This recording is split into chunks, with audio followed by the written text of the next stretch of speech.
There is an immeasurable excess of arrangement, origin story, and mystery in writer-director Neil LaBute's Trepidation the Evening, which is just a conventional home intrusion flick seemingly sending the eyebrow-raising message that silly suspicion contains merit. To clarify, indeed, women legitimately live in fear out in the open essentially every day of their lives, but this is an exaggerated, misguided version of that reality. There is also a rather toxic approach to the idea that the typical woman lacks survivalist instincts and weapon training. Several women attending a bachelorette party at an isolated house fall victim to intruders seeking money and drugs. The twist, however, revolves around the apparent survival strategy of Tess, played by Maggie Q, a former army woman and hero who is now unraveling and living in constant fear. The underlying message of the movie seems to suggest that to avoid becoming a victim, one must spend a lifetime preparing for such situations.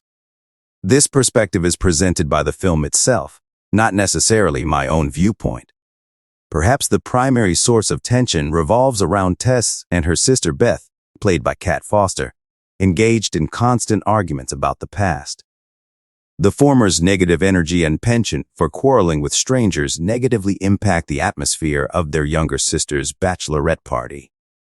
This dynamic, however, introduces a tone of irritation for about 30 minutes, failing to evoke genuine viewer empathy for these characters. Much of this narrative feels not only empty and trivial, but also confusing and poorly executed. The attempt to add depth to these one-dimensional characters seems absurd.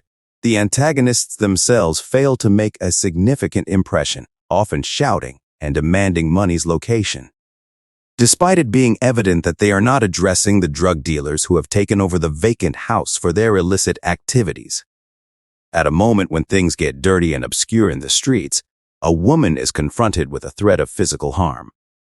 Noelle Ito-Agayere boldly takes charge of the situation and manipulates the assailant into surrendering. She and Tess do what he wants before brutally subduing the man.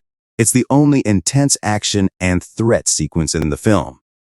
It's immediately followed by an erratic cop. Depicting an officer as a follow-up, Tess refuses to believe that even with her military credentials, it's an accurate portrayal considering men like this.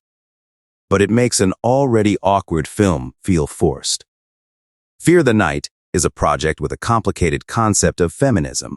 But the more glaring offense is not giving an action star like Maggie Q something big to do.